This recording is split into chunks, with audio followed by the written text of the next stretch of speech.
اس دھرتی پر جو بھی آیا ہے سدا رہنے کے لیے کوئی نہیں آیا، سب نے ایک نہ ایک دن اس دھرتی کو، اس دنیا کو چھوڑ کر اللہ کی بارگاہ میں جانا ہے۔ کوئی بندہ ہمیشہ کی پرچی لکھوا کر نہیں آیا۔ مر وہ بھی گئے جنہوں نے دعویٰ کیا کہ ہم بڑے خدا ہیں، مر وہ بھی گئے جنہوں نے اپنے آپ کو موت سے بچانے کے لیے لوہے کے کمروں کے اندر بند کر لیا، دروازے بند کر لیے کہ شاید مرنے سے بچ جائیں۔ مر وہ بھی گئے جنہوں نے کہا یہ 50-60 سال کیا زندگی ہے، میں چیلنج کے ساتھ 150 سال زندہ رہ کر دکھاؤں گا۔ مر وہ بھی گئے، مر وہ بھی گئے جنہوں نے خدا کی خدائی کا انکار کر کے اپنے آپ کو خدا کہا، وہ بھی مر گئے۔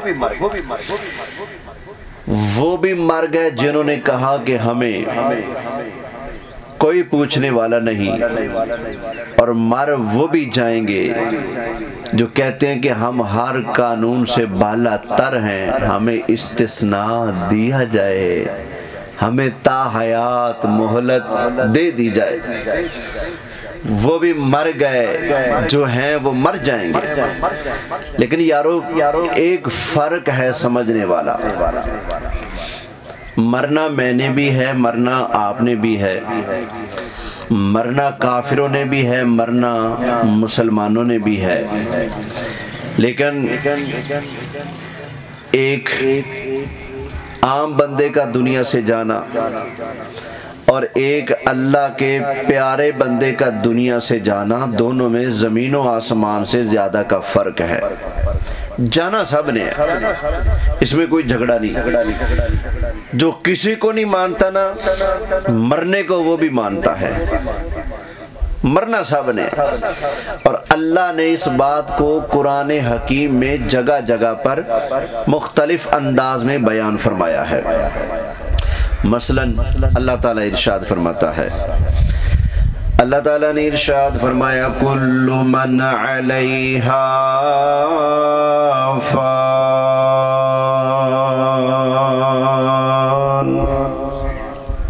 کہہ لیں سارے ہی کہہ رہے ہیں پھر سبحان اللہ۔ اس دھرتی پر جو بھی آیا ہے سب نے ایک نہ ایک دن فنا ہو جانا ہے۔ وَيَبْقَى وَجْهُ رَبِّكَ ذُو الْجَلَالِ وَالْإِكْرَامِ،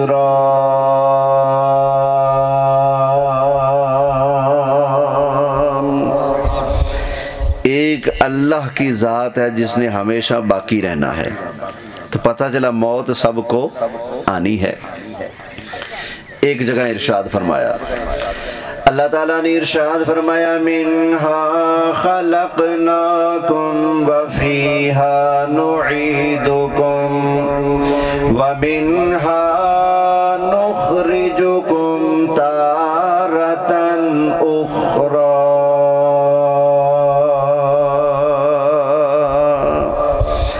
فرمایا کہ ہم نے تمہیں مٹی سے پیدا کیا، مار کر اسی مٹی میں لے جائیں گے، اور قیامت والا دن آئے گا اسی مٹی کے اندر سے تمہیں زندہ کر کے کھڑا کریں گے۔ تو اس آیت نے بھی بتا دیا کہ مرنا سب نے ہے۔ ایک جگہ رب فرماتا ہے، اللہ تعالیٰ نے ارشاد فرمایا کل نفس ذائقۃ الموت،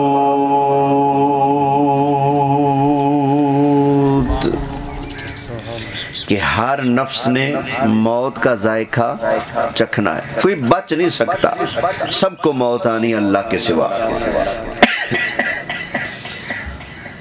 لیکن ایک بات یاد رکھنا، عام بندے کی موت میں اور اللہ کے مقبول بندے کی موت میں جو فرق ہے یہ زمینوں آسمانوں سے بھی زیادہ کا ہے۔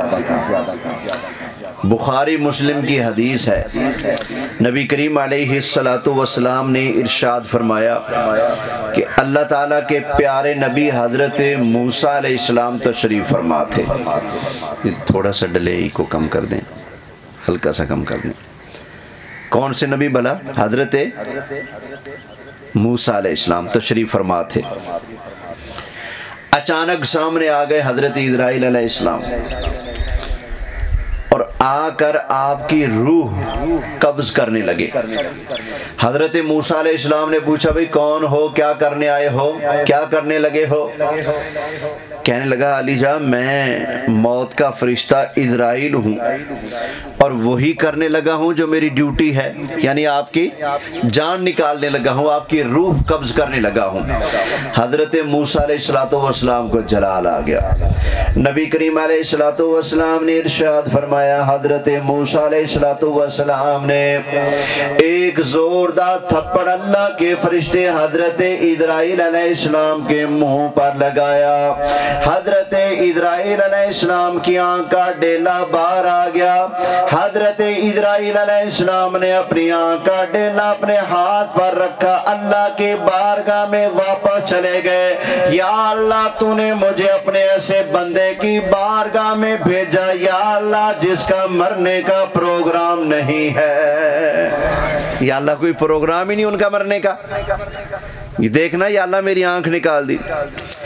اللہ کریم نے بھی یہ نہیں فرمایا کہ ہیں ہمارے نمائندے کے ساتھ انہوں نے یہ کیا، چلو میں پوچھتا ہوں، نہ، اللہ نے یہ نہیں فرمایا۔ کیوں؟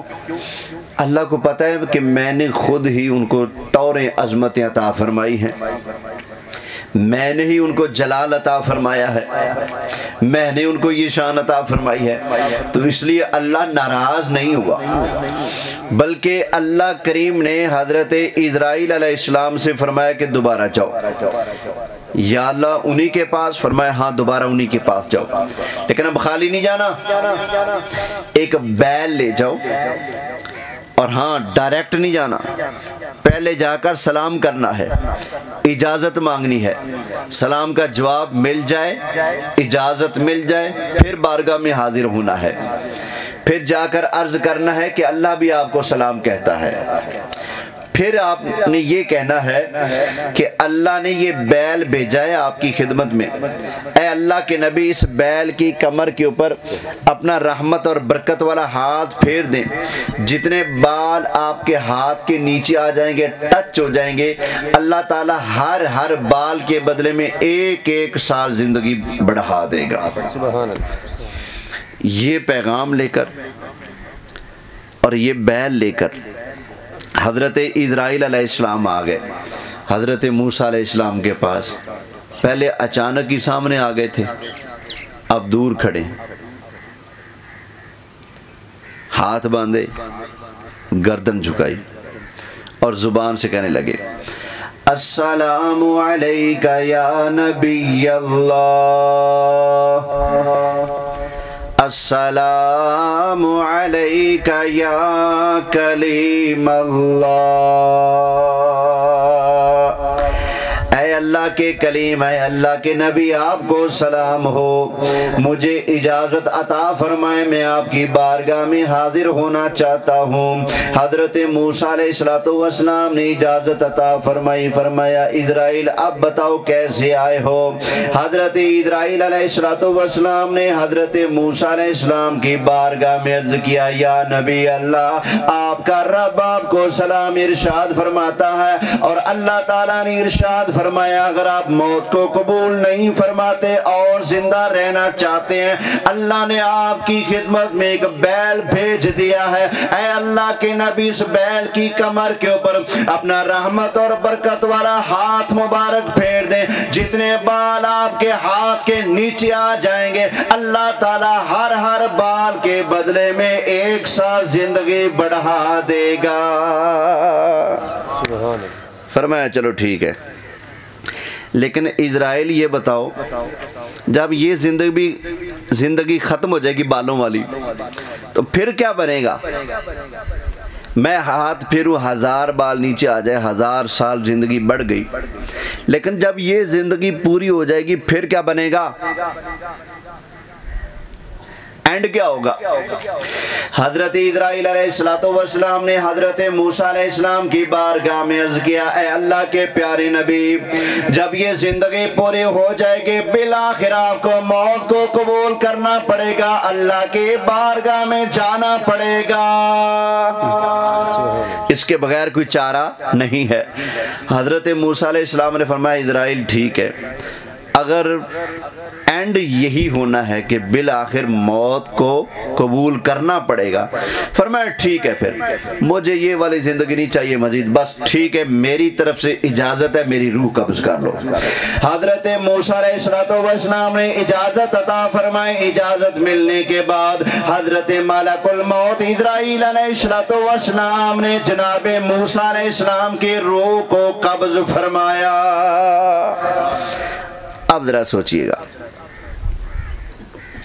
اور جتنی توجہ اور جتنے زور سے آپ چپ ہو کر بیٹھے نا، اتنا ہی ذہن اور توجہ لگا کر ذرا سوچئے گا کہ جب میری اور آپ کی موت کا وقت آئے گا، چلو ہم تو ٹھہرے ماڑے بندے، کمزور بندے جو عدالتوں سے استثناء لیتے پھر رہے ہیں،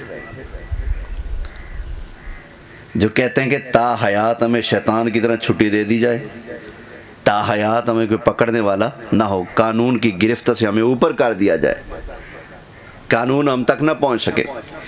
جب یہ کھڑپینچ مریں گے، ان کے پاس حضرت اسرائیل علیہ السلام آئیں گے، یا پھر جب وہ کھڑپینچ مریں گے جنہوں نے مریدکے میں کم و بیش 1000 عاشق رسول کو قتل کیا، ان کی لاشوں کو آگ کے اندر جلایا، جب یہ کھڑپینچ، جب یہ الو ابن الو بے ایمان نامراد مریں گے، تو کیا اسرائیل علیہ السلام ان کے پاس آ کر پہلے سلام کریں گے؟ بولیں بولیں نہیں۔ اجازت لیں گے؟ بولیں نہیں۔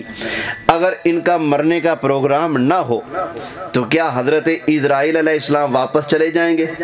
بولیں نہیں۔ اچھا، یہ تو یہ ہیں جن اپنے محبوبوں کو، یہودیوں کو راضی کرنے کے لیے انہوں نے مسلمانوں کو قتل کیا، اس یہودیوں اور کافروں کے بڑے دلال اعظم ٹرمپ کے پاس جب اسرائیل علیہ السلام اس کی جان نکالنے آئیں گے تو کیا اجازت لیں گے؟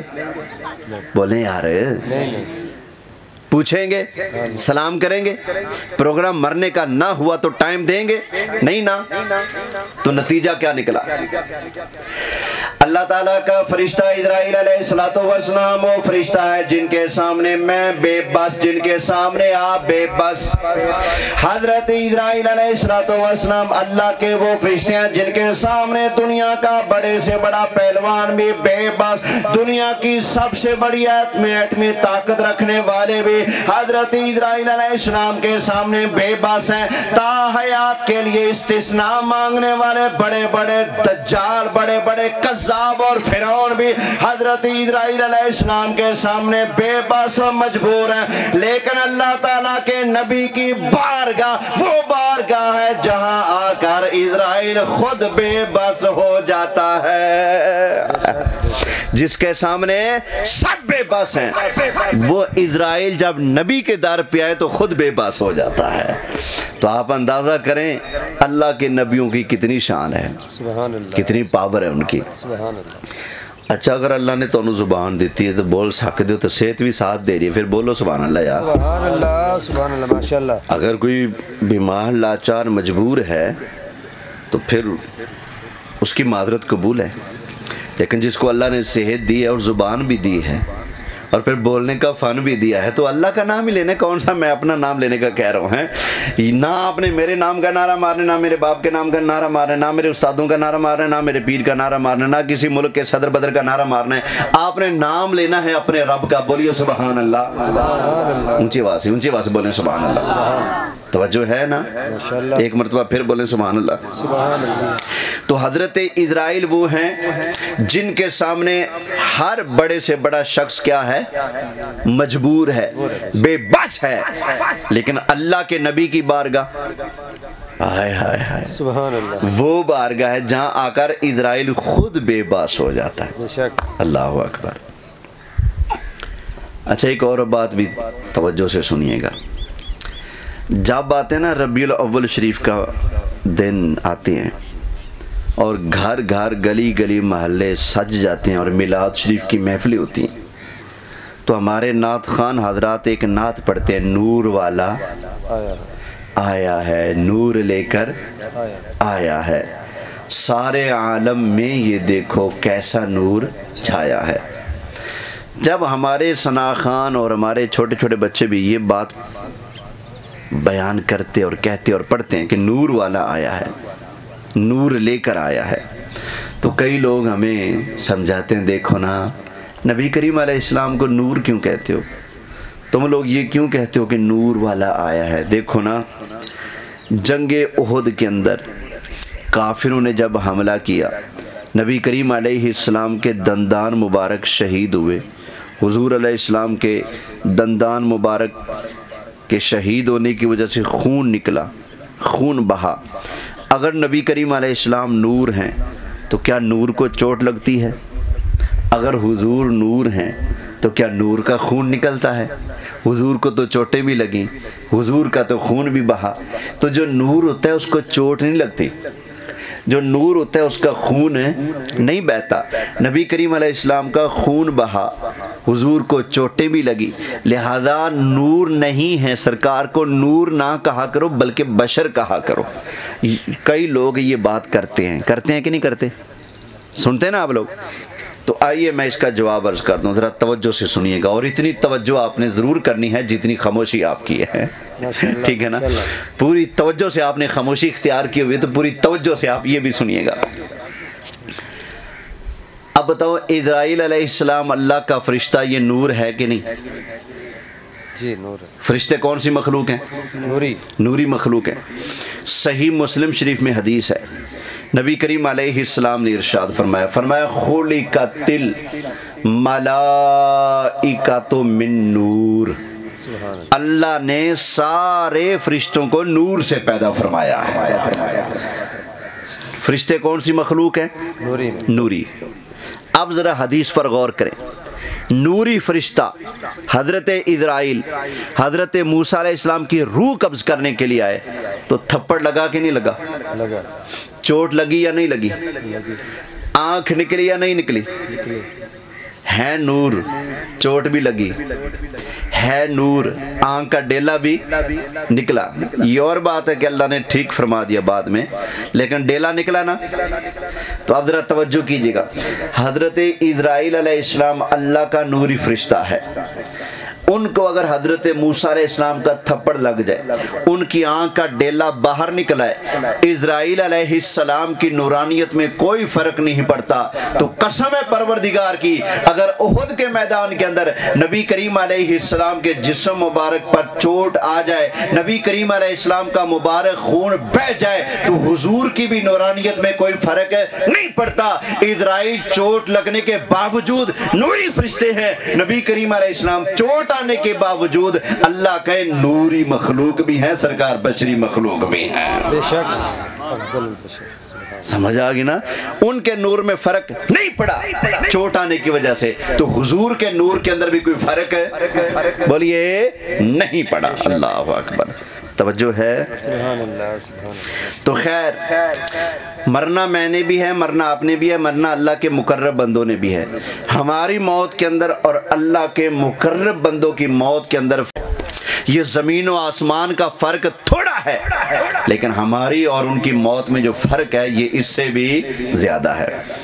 اب ایک اور حدیث پاک سنیے، بخاری کی حدیث ہے۔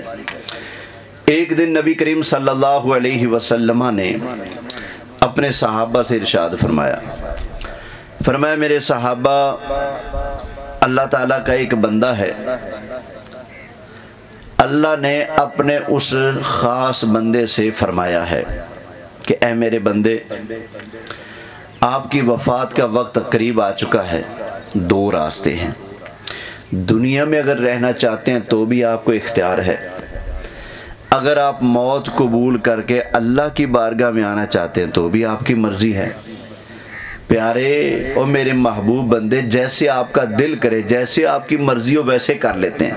دنیا میں اور رہنا ہے تو اور رہ لو، اگر رب کی بارگاہ میں آنا ہے موت قبول کر کے تو ٹھیک ہے، پھر بھی جیسے آپ کی مرضی ویسے کر لیتے ہیں۔ صحابہ نے سنا تو کہنے لگے آقا سبحان اللہ، کیا بات ہے، کیا شان ہے اس بندے کی، سبحان اللہ۔ صحابہ نے پوچھا آقا پھر اس بندے نے کیا پاس کیا، کیا منظور کیا؟ دنیا میں رہنے کو ترجیح دی یا اللہ کی ملاقات کو پسند کیا؟ تو نبی کریم علیہ السلام نے ارشاد فرمایا میرے صحابہ، اللہ کے اس مقبول بندے نے دنیا کو چھوڑنا پسند کیا ہے اور اللہ کی ملاقات کو اختیار کیا ہے، پسند کیا ہے۔ حضرت ابو بکر صدیق رضی اللہ تعالی عنہ نبی کریم علیہ السلام کی بارگاہ میں حاضر تھے۔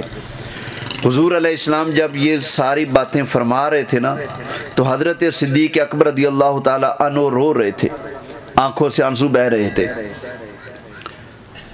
تو بعد میں کسی نے پوچھا سرکار خیر تو ہے؟ حضور تو ایک بندے کی شان بیان کر رہے تھے کہ اللہ کا ایک پیارا بندہ ہے، اللہ نے اس سے فرمایا ہے دل کرے تو اور زندہ رہ لو، دل کرے تو آ جاؤ، تو آپ کیوں رو رہے تھے؟ فرمایا میرے یارو تمہیں نہیں پتا، پھر نبی کریم علیہ السلام کسی اور بندے کی بات نہیں کر رہے تھے، حضور اپنی ہی بات ارشاد فرما رہے تھے کہ اللہ نے نبی کریم علیہ السلام سے فرمایا ہے اے میرے پیارے محبوب، میرے سونے مصطفیٰ، آپ کی موت کا وقت تو قریب آ چکا ہے، لیکن پھر بھی آپ کی مرضی ہے، اگر دنیا کے اندر آپ اور رہنا پسند کریں تو میں رب اجازت عطا فرماتا ہوں، اگر رب کی بارگاہ میں آنا چاہیں تو موت قبول فرما رہے، اللہ کی موت کو اللہ کی ملاقات کو پسند فرما لیا ہے۔ تو نبی کریم علیہ السلام نے دنیا کو ترک فرما کر اللہ تعالیٰ کی ملاقات کو پسند فرما لیا۔ تو پتہ چلا موت کے معاملے میں بھی نبی کریم علیہ السلام مجبور نہیں ہے، اللہ نے محبوب کو یہاں بھی اختیار عطا فرما دیا ہے۔ بے شک سبحان اللہ، حضور مجبور ہے نہیں، میری موت جب آئے گی میں مجبور ہو جاؤں گا، آپ کی جب موت آئے گی تو آپ مجبور ہو جائیں گے۔ ہمارے پاس تو اتنی بھی مہلت نہیں کہ ہم اسرائیل سے کہیں دکاندار دا میں 10,000 روپیہ دینا ہے، اب میں جیب چ رکھی بیٹھا، صرف 2 منٹ میں نے دے تسی رکو تے میں آیا پیسے پھڑا کے۔ ہمارے پاس تو اتنا بھی ٹائم نہیں ہوگا، لیکن اللہ کے پیاروں کی شان سبحان اللہ، ہائے ہائے ہائے، وہ تو آئی ہوئی موت کو بھی ٹالنے کی پاور رکھتے ہیں۔ کیوں؟ اللہ نے ان کو یہ عظمتیں عطا فرمائی ہیں۔ جب ہمارا مرنا اللہ کے پیاروں کے برابر نہیں ہو سکتا تو ہمارا جینا کیسے ان کے برابر ہو سکتا ہے؟ ہم کیسے یہ دعویٰ کر سکتے ہیں کہ ہم ان جیسے ہیں؟ جو کہتا ہے کہ ہم ان جیسے ہیں تو مہربانی کر تو اسرائیل کو 1 منٹ لے کے بخا، 1 سیکنڈ کی مہلت لے کر دکھا، لگ پتہ جائے گا۔ 1 سیکنڈ کی مہلت بھی نہیں ملے گی۔ کیوں؟ رب کا فیصلہ اٹل ہے، اٹل ہے۔ اذا جاء اجلهم فلا يستأخرون ساعة ولا يستقدمون۔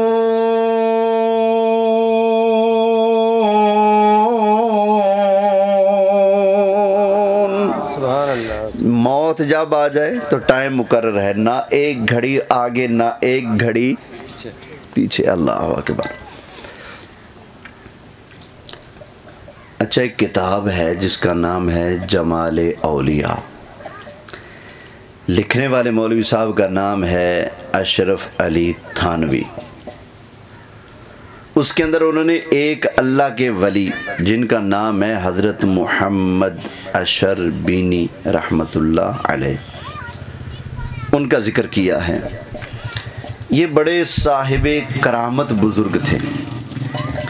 آئے کئی لوگوں کو نا کرامتوں سے بڑی تکلیف ہوتی ہے، یہ کرامتیں کہاں سے آ گئی؟ بچوں کسی دن تم بیٹھو تو کسی سنی عالم کے سامنے، وہ تمہیں بتائے گا کرامتیں کہاں سے آ گئی۔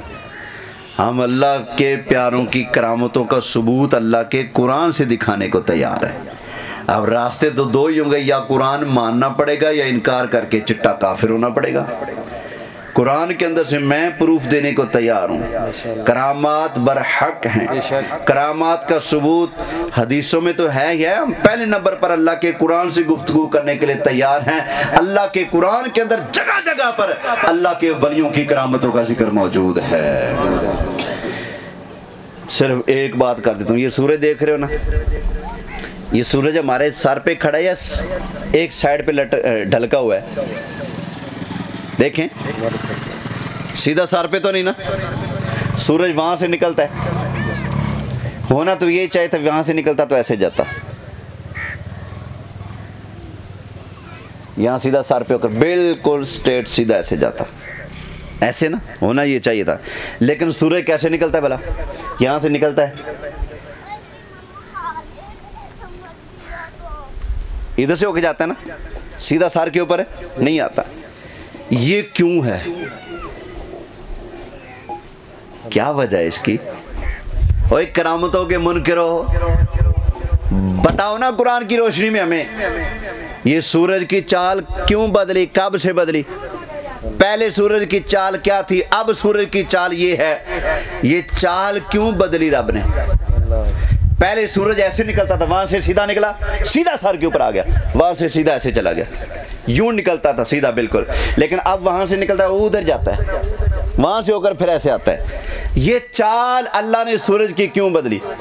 اور اللہ کے ولی جا رہے تھے اصحاب کہف والے، غار کے اندر جا کر پناہ لی، ظالموں کو ظلم سے بچنے کے لیے غار کے اندر بیٹھے نا، تو سورج اپنی چال کے مطابق جب نکلتا تو غار کے اندر ان کو دھوپ لگتی تھی، تو اللہ نے ان ولیوں کو دھوپ سے بچانے کے لیے سورج کی چال کو بدل کے رکھ دیا۔ سبحان اللہ، سبحان اللہ۔ ہاں، وَتَرَى الشَّمْسَ،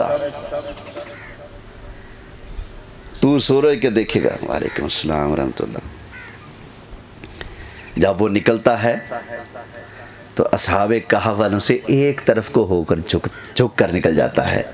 یہ کیوں اللہ نے چال بدلی؟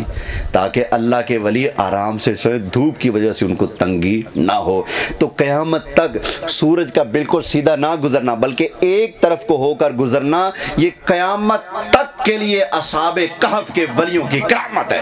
سبحان اللہ۔ جو کہتے ہیں جی آج کرامتیں کہاں ہیں، یہ دیکھو نا کرامت کھڑی نہیں، لکھی بھی اللہ کے قرآن میں، بولیں سبحان اللہ، اوے اونچی بولو سبحان اللہ یار۔ تو کسی نا ایسے ویسے ایرا گیرا نتھو خیرہ کی باتوں میں آ کر آپ اپنے عقیدے کو کچا مت سمجھیں، ان کی باتوں میں آ کر آپ نے گمراہی کا شکار نہیں ہو جانا۔ یہ اوترے خود تو گمراہ ہیں ہی ہیں، یہ تمہیں بھی گمراہ کرنے کی کوششوں میں لگے رہتے ہیں، عوام کو پاگل بناتے ہیں۔ جی کرامتیں کہاں لکھی ہیں؟ اور ظالموں، کرامتیں اللہ کے قرآن میں لکھی ہیں، تمہیں نہیں پتا۔ اللہ کے نبی حضرت سلیمان علیہ السلام کا ایک خادم ہے، آپ نے فرمایا ملکہ یہ بلقیس کون ہے، اس کا تخت لے کر آئے گا، کون ہے جو لے کر آئے گا؟ جن نے کہا جی میں لے کے آؤں گا، انا آتیک بہ قبل ان تقوم من مقامک، آپ کے یہاں سے کھڑے ہونے سے پہلے پہلے تخت لا دوں گا۔ فرمایا نہیں، سانو جلدی چاہیے۔ کون جائے گا؟ قال الذي عنده علم من الكتاب، پہلے جن بولا، اب وہ بولا جس کے پاس کتاب کا علم ہے، اللہ کا ولی۔ انا آتیک بہ، میں لے کر آؤں گا۔ فرمایا کتنی دیر لگائے گا؟ کہتا جی کوئی دیر لگنی نہیں، بس تساں آرڈر دیو، اکھ بند کر کے کھولو۔ اللہ اکبر، سبحان، قبل ان، ہاں، قبل ان یترد طرفک، اللہ الیک طرفک، آپ کے آنکھ جھپکنے سے پہلے تخت آپ کے پاس لے آؤں گا۔ یہ اللہ کے ولی کی پاور ہے، قرآن میں لکھی۔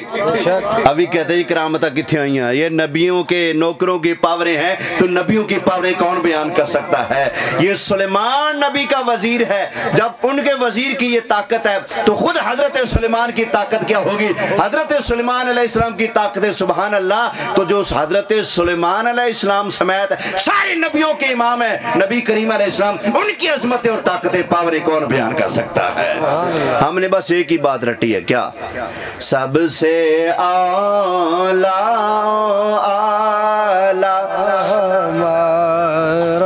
نبی، سب سے بالا